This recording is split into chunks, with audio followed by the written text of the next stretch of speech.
স্বাগতম ফটকি গ্রুপে। কি অবস্থা সবার? আশা করি সবাই ভালো আছেন। আজ আপনাদের দেখাবো যে মাইক্রোসফট অফিসের এমএস ওয়ার্ড টিউটোরিয়াল আমরা পার্টে আসলে প্রত্যেকটা মেনু বারের কাজ আপনাদের দেখিয়েছিলাম। তো পূর্বে টিউটোরিয়ালে আমরা হোম মেনুর কাজ দেখিয়েছি, আজ আপনাদের আমি দেখাবো ইনসার্ট মেনুর কাজ। তো এই টিউটোরিয়ালটি দেখতে থাকুন এবং প্রত্যেকটা মেনু বারের কাজ আমি এখানে দেখিয়েছি। যদি আপনারা এই টিউটোরিয়ালটি পুরোপুরি দেখেন তাহলে অবশ্যই আপনারা প্রত্যেকটা টুলবারের কাজ শিখে সুন্দরভাবে কাজ করতে পারবেন। তো টিউটোরিয়ালটি চলাকালীন সময় আপনারা দেখতে পাচ্ছেন নিচে একটি সাবস্ক্রাইব বাটন লাল হয়েছে, ওটা টাচ দিলে একটা বেল আইকন ওপেন হবে। ওই বেল আইকনে ক্লিক দিয়ে অলে ক্লিক দিয়ে দিবেন, তাহলে আমার মোবাইলে আমার যত টিউটোরিয়াল আপনার মোবাইলে নোটিফিকেশন আকারে দ্রুত পৌঁছে যাবে। তো শুরু করছি টিউটোরিয়ালটি। প্রথমে আমরা এমএস ওয়ার্ডটি ওপেন করি। ওকে, তো এখান থেকে আমরা আজ দেখাবো হলো আগের যে টিউটোরিয়াল পার্ট 1 আমরা দেখিয়েছিলাম হোম মেনুর কাজ, তো আজ আমরা দেখাবো ইনসার্ট মেনুর কাজ। ইনসার্ট মেনুর কাজে প্রথমে আমরা পেজেস থেকে পেয়েছি হলো কভার পেজ। অর্থাৎ এই কভার পেজ এখান থেকে আপনারা ক্লিক দিয়ে সুন্দর সুন্দর একটা পেজের কভার আপনারা এখান থেকে ক্রিয়েট করতে পারেন। তো দেখতে পাচ্ছেন এখানে এটা যে কোনো একটা বইয়ের উপরে যে এরকম একটা কভার থাকে, সুন্দর কভার, এখান থেকে আপনারা কভার পেজ নিয়ে সুন্দর করে এই কভার পেজটি ক্রিয়েট করতে পারেন। আচ্ছা, মোর কভার পেজেতে থেকে ক্লিক দিলে আপনি আরো অনেক ডিজাইন আপনারা পাবেন। তারপরে আছে যে ব্ল্যাঙ্ক পেজ। এখান থেকে আমরা যে পেজ আমরা এখানে দুটি পেজ নিয়ে কাজ করছি, মূলত দেখতে পাচ্ছেন দুটি পেজ এখানে ক্রিয়েট করা রয়েছে। আপনারা যদি আরো পেজ নিতে চান তাহলে ব্ল্যাঙ্ক পেজে ক্লিক দিবেন, তাহলে আমাদের এই যে আরেকটি পেজ অলরেডি ক্রিয়েট হয়ে মোট 3টি পেজ এখানে ক্রিয়েট হয়ে গেছে। তো এরপরে আরেকটি জিনিস আমি দেখাই যে এখানে যে এই সাইডটা এটাই জুম ইন আর জুম, এখানে যে এটা এই বামে টানলে এরকম এইদিকে মাইনাসে টানলে এটা ছোট হতে থাকবে। দেখতে পাচ্ছেন যে আমরা কয়টি এখানে পুরোপুরি কমপ্লিট দেখা যাচ্ছে কয়টি পেজ আমরা নিয়েছি, এখানে 3টি পেজ নিয়েছি। আর এটা এরকম প্লাসের দিক টানলে এটা প্লাস হতে থাকবে, 100% থাকাটা বেটার। ওকে, তো এরপরে চলে আসছে যদি এটা মার্ক করেন, এইভাবে মার্ক করে আমরা যে ব্ল্যাঙ্ক পেজে দেই তাহলে এটা চলে যাবে। ব্ল্যাঙ্ক পেজ অলরেডি দেখতে পাচ্ছেন যে লেখাটি অলরেডি ব্ল্যাঙ্ক হয়ে গেছে। তো এখানে যদি আপনারা যে কোনো প্রকার কোনো ভুল করে থাকেন তাহলে অবশ্যই যে এখানে এই আনডুতে ক্লিক দিবেন, দিলে লেখাটি ফিরে আসবে। ওকে, তো এরপরে পেজ ব্রেক। তো এখানে আমরা এটা ক্লিক রাখলাম, পেজ ব্রেক দিলাম। তো পেজ ব্রেক দিলে দেখতে পাচ্ছেন যে উপরেরটা একটা পেজে চলে গেছে, এই যে এই পেজ থেকে নিচে আরেকটা পেজে অলরেডি এটা চলে আসছে। এটা হলো পেজ ব্রেক। আমরা যেখানে রাখছি কার্সরটি যেখানে রাখছিলাম, ব্রেকে এসে দেখাই। তো অলরেডি আপনারা দেখতে পাচ্ছেন যে আমরা এখানে কার্সরটি রাখলাম, রেখে আমরা যদি এই পেজ ব্রেকে ক্লিক দেই তাহলে উপরের অংশটি একটা পেজে যাবে আর নিচের অংশটি আরেকটি পেজে যাবে। তো ওকে, এরপর আমরা একটি সাইট দেখবো হলো টেবিলস। তো আমরা টেবিলে ক্লিক দেই। টেবিলে ক্লিক দিলে আপনারা এখান থেকে ধরলে দেখা আপনার কয়টি কলাম এবং কয়টি র নেবেন। এখানে ধরার সাথে সাথে ধরে আপনি যে কয়টি র আপনি কলাম এই সাইডে নেবেন, র নিচের সাইডে নেবেন। তো যে কয়টি র কলাম আপনি এখান থেকে নেবেন, এখান থেকে সেগুলো অলরেডি এই যে দেখতে পাচ্ছেন নিচে যে ক্রিয়েট তৈরি হচ্ছে। তো এখান থেকে আপনারা সরাসরি নিতে পারেন আবার ইনসার্ট টেবিল। তো ইনসার্ট টেবিল থেকে আপনারা সুন্দর করে টেবিলটি নিতে পারেন যে নাম্বার কলাম, আপনি কয়টি কলাম নিতে চাচ্ছেন। তো আমি 10টি কলাম নিয়ে দেখাই, 10টি কলাম। আর র নিচের লাইনগুলো আপনি কতগুলো র নিচের লাইনগুলো নিতে চাচ্ছেন। তো নিচের লাইনগুলো আমি 15টি নিই, 15টি নিয়ে ওকে ক্লিক দিই। তো আপনারা দেখতে পাচ্ছেন যে এখানে 10টি কলামে এবং 15টি র একটি টেবিল ক্রিয়েট হয়ে গেছে। তো এখন এখান থেকে আপনারা আরেকটি কাজ করতে পারেন। এই টেবিলের থেকে আরেকটি কাজ রয়েছে, সেটি হলো এই ড্র টেবিল। এখান থেকে ড্র টেবিলে আপনি যদি ক্লিক দেন তাহলে এই টেবিলের ভিতর থেকে আবার আপনি টেবিল এরকমের তৈরি করে নিতে পারবেন, এরকমের টেবিল তৈরি করে নিতে পারবেন।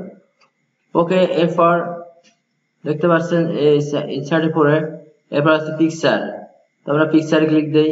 যদি এই টেক্সটে আপনাদের কোনো পিকচার নেওয়ার প্রয়োজন হয় তাহলে পিকচার উপরে ক্লিক দিবেন। এখানে কম্পিউটারের পিকগুলো এখান থেকে আপনারা যেখানে সেই পিকটি রাখছেন সেই পিকটি দেখিয়ে দিবেন। ওকে, আমি একটি পিক দেখিয়ে দিচ্ছি। ওকে, ইনসার্ট। তো দেখতে পাচ্ছেন যে আমার নিজস্ব ব্যক্তিগত পিকটি এখানে শো করছে। তো এরকম আপনারা এখান থেকে এই ইনসার্টের এই পিকচার থেকে আপনারা এখানে পিকচার নিতে পারেন সরাসরি। আর ক্লিপ আর্ট, ওকে, তো এটা সেটআপ হয়ে গেছে। তো এখান থেকে এটা সেটআপ হওয়ার পর আমরা ক্লিপ আর্টের কাজটি দেখবো। তো ক্লিপ আর্ট দেওয়ার সাথে দেখতে পাচ্ছেন যে এখানে ক্লিপ আর্টের একটি আলাদা ডায়লগ বক্স এসে গেছে। এখান থেকে আপনারা ক্লিপ আর্টের কাজটি করে নিতে পারেন। এরপরে আমরা দেখতে পাচ্ছি যে আমরা এই পেজে একটু শেপের কাজটা দেখি। শেপের কাজে আপনারা দেখতে পাচ্ছেন যে এটা সুন্দর করে বিভিন্ন চিত্র বা কোনো লেখালেখি ডিজাইন এগুলো করা, বেসিক শেপস এবং অনেকগুলো শেপ রয়েছে, আপনার প্রয়োজন মতো আপনি এখান থেকে শেপ দিতে পারবেন। তো আমি এই শেপটি নিয়ে দেখিয়ে দিচ্ছি। তো এই যে আপনারা দেখতে পাচ্ছেন শেপটি নেওয়া গেল। এখান থেকে এই শেপটি আবার কালার, নিজের কালার সিলেক্ট করে দেওয়া যাবে। এখান থেকে দেখতে পাচ্ছেন যে কালার দিচ্ছি আমি, সেই কালারটি অলরেডি এখানে শো করছে। ওকে, যে আমি এই কালারটি একটি শেপ নিয়ে আপনাদের দেখালাম। তো আপনার প্রয়োজন মতো আপনি এখান থেকে যে কোনো শেপ আপনারা নিতে পারেন। নিউ ড্রয়িং ক্যানভাস, এখান থেকে এটা ক্লিক দিয়ে আপনারা এই ক্যানভাসটি নিজেরা তৈরি করে নিতে পারেন ইচ্ছা মতো, এরকমের টেনে। দেখতে পাচ্ছেন এরকমের টেনে আপনারা ইচ্ছা মতো এই ক্যানভাসটি তৈরি করে নিতে পারবেন। তো এর পরবর্তী ধাপে যেটি দেখতে পাচ্ছি সেটা হলো স্মার্ট আর্ট। আপনারা এখান থেকে স্মার্ট আর্ট নিতে পারেন। এই যে সুন্দর সুন্দর স্মার্ট আর্ট এখানে ডাইরেক্টলি ক্রিয়েট করা আছে। তো আপনার যেটা প্রয়োজন হয় আপনারা এখান থেকে স্মার্ট আর্ট নিয়ে লেখালেখি করতে পারেন। আমি এই স্মার্ট আর্টটি নিয়ে নিচ্ছি, ওকে দিলাম। এখানে ওকে দিবেন। ওকে দিলে যে স্মার্ট আর্টটি অলরেডি এখানে শো করছে। তো এখান থেকে আপনারা এই টেক্সটের পরে আবার কিছু লিখে দিতে পারেন। ওকে, আমি লিখলাম। ওকে, আকল। তো আপনারা এই পোস্টে যে কয়টা ঘর, যে কয়টা আপনারা নিয়েছেন এখান থেকে স্মার্ট আর্ট, যে কয়টি 1 2 6টি স্মার্ট আর্ট এখানে নেওয়া হয়েছে। এখান থেকে যদি আপনি এই সার্চে ক্লিক দেন তাহলে আরো অনেক স্মার্ট আর্ট এখানে দেখাবে। ওকে, তো এরপরে ইনসার্টের স্মার্ট আর্ট পরে হলো চার্ট। তো এই চার্ট আপনি আপনার ইচ্ছা মতো এখান থেকে চার্ট নিতে পারবেন। এই কার্সর টানলে এখানে আরো অনেক চার্ট নিচে আছে, এই চার্ট গুলো নিয়ে আপনি এখানে কাজ করতে পারবেন। তবে এই কাজ এখানে ক্লিক দেই, এখানে ওকে ক্লিক দেওয়ার সাথে সাথে এই চার্টটি এখানে শো করলো। ওকে, তো এখানে আপনারা যদি কিছু লিখতে চান, এই লেখার বা মার্ক যদি পরিবর্তন করতে চাই ক্যাটাগরিতে, এখানে কারণ নাম টাম দিলেন, এখানে কিছু লিখলেন, এখানে এগুলো আপনি পরিবর্তন করে দেন। দিয়ে অবশেষে এই ফাঁকা জায়গায় ক্লিক দিবেন। তো এটা ক্লিক দেওয়ার সাথে সাথে আপনারা দেখতে পাচ্ছেন যে এখানে যে কোনটি আমরা সেট আপ করছি সেগুলো, এই যে সিরিয়াস 1, তারপর হলো সিনিয়াস 2, সিনিয়াস 3, এইগুলো আপনার সুন্দর করে এই চ্যানেল আর্টের নাম্বার গুলো এখানে বসে গেছে অটোমেটিকলি। ওকে, তো এখানে এরপরে ইনসার্টের থেকে এই চার্টের পরে স্ক্রিনশট, আপনারা এই ইনসার্ট মেনু থেকে আপনার স্ক্রিনশট নিতে পারবেন। এখানে ক্লিক দেই, দিয়ে এই যে স্ক্রিনশট ক্লিপিং দিয়ে আপনার যে অংশটি এখান থেকে স্ক্রিনশট নিতে চাই সেই অংশটি আপনারা এখান থেকে স্ক্রিনশট নিতে পারি। তো আমরা একটা স্ক্রিনশট নিয়ে দেখালাম। তো অলরেডি দেখতে পাচ্ছেন যে স্ক্রিনশটটি এখানে শো করছে। এরপরে আসছে হলো হাইপারলিংক। হাইপারলিংকটা এরকম, যদি আপনারা এখানে কোনো লেখার সাথে লিঙ্ক জোড়াতে চান, আমি এই পরামর্শের সাথে একটা লিঙ্ক জোড়াতে চাই, এটা মার্ক করবো। মার্কা হাইপারলিংকে ক্লিক দেই। এখান থেকে আপনারা যে কোনটার সাথে এটা লিঙ্ক জোড়াতে চান, তারপর আমি এটাই এই চ্যানেল ডেসক্রিপশনের লিঙ্ক জোড়াচ্ছি, এটা ক্লিক দেই। ক্লিক দিলাম, দিয়ে এখন আমি এটা অলরেডি একটি হাইপারলিংক হয়ে গেছে। তো এখান থেকে যদি আমরা ক্লিক দেই তো এখান থেকে ওই লিঙ্কটি দেখা যাবে। তো এরপরে আছে লিঙ্কস, এর পরে আছে বুকমার্ক দিতে পারবেন। এইগুলো আপনার তেমন একটা প্রয়োজন হবে না। তো এরপরে ফুটারটা হলো এরকম যে পেজের এই উপর সাইডটায় আমরা যদি কোম্পানি নেম বা কোনো হেডলাইন যদি কিছু লেখার প্রয়োজন হয় তাহলে আমরা হিডারে যে এখান থেকে এই যে হিডারের সাইড গুলো আমরা নিজেরা নিতে পারি। মোর হিডার অফিস অ্যাপ্লিকেশন, এখান থেকে আরো দেখা যাবে। Edit header, remove header, header নিয়ে আবার রিমুভ করতে পারবেন। এডিট হিডার, যদি হিডার নিয়ে তারপরে এটা এডিট করতে পারবেন। তারপর আমরা এখানে একটা ক্লিক দেই, দিয়ে যে অলরেডি আমাদের হিডারটি এখানে শো করছে। তো আমরা এখানে যা খুশি একটা লিখে দিলাম, এটা হলো আমাদের হিডার লাইন হলো। তো এরপরে আমরা যদি মনে করি এই পেজেরই ফুটার, এই যে ফুটারটি অলরেডি দেখছেন শো করছে, হিডার নেওয়ার সাথে সাথে ফুটারটি এখানেও নিয়ে নিয়েছে। তো আপনারা দেখতে পাচ্ছেন হিডার আর ফুটারের কাজটা কি মূলত। তো এরপরে পেজ নাম্বার, আমরা যে কয়টি পেজ নিয়েছি অলরেডি পেজের নাম্বার এখান থেকে আমরা ক্রিয়েট করে দিতে পারি, যে টপ অর পেজ, উপরে থেকে বা বটম পেজ বা নিচে পেজ, পেজ নাম্বারটা কোন সাইডে আপনাদের শো করবে। টপে পেজ দিন, নাম্বার দেই, ক্লিক দেই, দিলে আপনারা দেখতে পাচ্ছেন উপরে যে পেজ নাম্বারটা অলরেডি 1 নাম্বার, এখানে নিচে যে 2, অলরেডি টপে পেজটি শো করছে। তো আমরা যদি এখান থেকে ইনসার্টে যাই, তো এই পেজ নাম্বারে যাই যদি আমরা বটম দিই, নিচে দিই, তাহলে পেজ নাম্বারটি নিচে দেখা যাবে। অবশ্যই পেজ মার্জিনের ভিতরে যদি মার্জিন দিই তাহলে পেজটি অলরেডি এখান থেকে মার্জিনও করা যাচ্ছে। কারেন্ট পজিশন বা কোন জায়গায় আপনারা রাখতে চাচ্ছেন এখানে অনেকগুলো শো করছে, আপনারা যেখানে ওই পজিশনটি বা পেজ নাম্বারটি রাখতে পারছেন। বা রিমুভ পেজ নাম্বার, আপনারা এখান থেকে পেজ নাম্বারটি রিমুভ করে দিতে পারেন। তো আমি রিমুভ করে দেখি, তাহলে দেখতে পাচ্ছেন যে আমাদের পেজ নাম্বারটি এখান থেকে চলে গেছে। তো হিডার ফুটার আমরা দেখলাম। এবার টেক্সট ডিরেকশন, তো আমরা যদি লেখার এই পেজে আমরা যদি কোনো টেক্সট নিতে চাই তাহলে ইনসার্টে যাব, টেক্সট বক্স। ওকে, অলরেডি টেক্সট বক্স এখানে শো করছে। তো আমরা যদি নিজের থেকে কোনো টেক্সট বক্স নেই, ইনসার্ট টেক্সট বোর্ড, এখানে ড্র টেক্সট, এখানে ড্র টেক্সট আপনারা নিজেরা টেক্সট ড্র করতে পারবেন। সেভ সিলেকশন, গ্যালারি থেকে আপনারা এটা টেক্সট নিতে পারবেন। তো আমরা টেক্সটটা এঁকে দেখাই, টান দিলাম, তাহলে দেখতে পাচ্ছেন একটি টেক্সট আপনাদের এখানে করে দিলাম, আমরা যে কোনো কিছু এখানে লিখতে পারি। ওকে, তো এরপরে আসছে হলো পেজ নাম্বার, টেক্সট বক্স করে হলো কুইক পার্টস, অটো টেক্সট, এখান থেকে আপনারা অটো টেক্সট নিতে পারবেন। অটো টেক্সট নিয়ে চলে আসবে ডকুমেন্ট প্রপার্টিজ, আসতে পারে। এরপর আপনারা ওয়ার্ড আর্ট নিতে পারেন, এখান থেকে সুন্দর ডিজাইনের ওয়ার্ড আর্ট আপনারা এখানে ক্রিয়েট করতে পারেন। তো ওয়ার্ড আর্টে ক্লিক দিবেন, দিয়ে আমরা এই ওয়ার্ড আর্টটি এখানে ক্রিয়েট করলাম। তো আমরা এখানে লিখলাম ওকে, আমরা এই লেখাটি লিখলাম। লেখার পরে এখান থেকে আপনারা এই যে সাইজটা বড় ছোট করে দিতে পারবেন। এখান থেকে 36 আছে, আমি 20 করে দিলাম, তো 20 আকার দেখা যাবে। আর 28 আকার দেখা যাবে। এটা এই লেখাটা আবার এখান থেকে আপনারা বোল্ড করে দিতে পারবেন বা ইটালিক করে দিতে পারবেন। ইটালিক বোল্ডটা আমরা রাখলাম। ওকে দেই, এই যে দেখতে পাচ্ছেন যে ডিজাইনটি আমরা ওখান থেকে সিলেক্ট করছি সেই ডিজাইনটি অলরেডি এখানে দেখাচ্ছে। এই ডিজাইনটি আবার আপনারা এখানে এই জায়গাটা ক্লিক দিয়ে এখান থেকে এই ডিজাইনটি আপনারা পরিবর্তন করতে পারেন। এই যে সোজা, তো আবার এটি দেখতে পাচ্ছেন যে এই ডিজাইনগুলো এখান থেকে আবার পরিবর্তন করা যাচ্ছে। তো এরপরে ইনসার্ট মেনু থেকে আসে, এরপর প্রত্যেকবার আপনার একটি লেখা যদি আপনি মার্ক করে করে এখানে ড্রপ টেস্ট করেন, তাহলে ক্লিক দেওয়ার সাথে আপনারা বুঝতে পারবেন কিভাবে পরিবর্তন হয়, মানে ঘুরতে থাকে আর কি। এরপরে আসি হলো ড্রপ টেস্টে করে হলো সিগনেচার লাইন। এখান থেকে ক্লিক দিয়ে মাইক্রোসফট অফিস সিগনেচার লাইন, এখান থেকে সিগনেচার লাইন এখানে আমরা এই যে এখানে সিগনেচার লাইনটা অলরেডি ক্রিয়েট করে নিতে পারি। এখানে আমরা সিগনেচার দেই তাহলে হবে।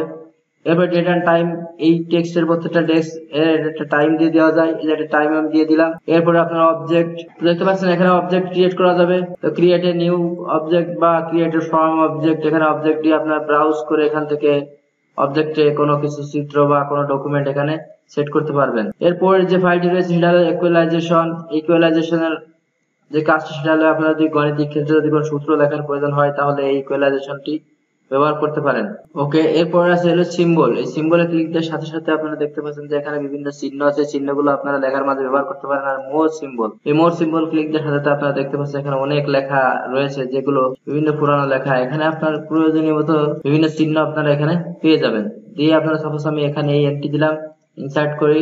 ওকে, এই যে অলরেডি দেখতে পাচ্ছেন যে এন্ট্রি এখানে শো করছে। তো যাই হোক, এই ছিল আমাদের ইনসার্ট মেনুর কাজ। প্রত্যেকটা ইনসার্ট মেনুর কাজ আপনারা দেখলাম, আপনারা করলে আরো অনেক ভালো কিছু এখান থেকে শিখতে পারবেন। তো এই ইনসার্ট মেনুর ভিতরে আরেকটি কাজ রয়েছে, যদি আমরা এই টেক্সট থেকে যে এখানে ফরম্যাট টেক্সটে যাই, এখানে ফরম্যাট টেক্সট দিয়ে এই টেক্সট গুলোর আবার বিভিন্ন কাজ এখান থেকে করা যাবে। তো এখানে এটা হলো অ্যাডভান্স লেভেলের কাজগুলো। আসলে এই কাজগুলো আমি আপনাদের পরবর্তীতে আবার হয়তো দেখাবো। তো এটা হলো কি দেখা আছে যে টেক্সট ডিরেকশন, এখান থেকে টেক্সট ডিরেকশনের সাথে এই টেক্সট গুলো, এই টেক্সটটা আমি এটা মার্ক করি, এখানে টেক্সট ডিরেকশন করে দেখতে পাচ্ছেন এই মার্কে এই লেখাটা এরকমের ঘুরে গেল। আবার টেক্সট দিই, দেখতে পাচ্ছেন এই লেখাটা এই সাইডে চলে আসছে। আবার টেক্সট ডিরেকশন দিই, তাহলে এই লেখাটা দেখতে পাচ্ছেন সোজা হয়ে গেছে। এটার কাজই মূলত এই। আর এখান থেকে ক্রিয়েট লিঙ্ক, আপনারা ক্রিয়েট লিঙ্ক তৈরি করতে পারবেন। এগুলো আসলে আমি দেখিয়েছি। তো এই যে শেপ ফিল, এই শেপের আবার কালার দেওয়া যায়। সে আমরা এই লেখাটি এখানে শেপ কালার, আমরা এখান থেকে যে শেপ মানে পিছনের সাইডটা আমরা অলরেডি এখানে এই যে কালার দিয়ে দিচ্ছি। এখান থেকে আউটলাইন, শেপের বাইরের লাইনটা আবার কালার দেওয়া যায়।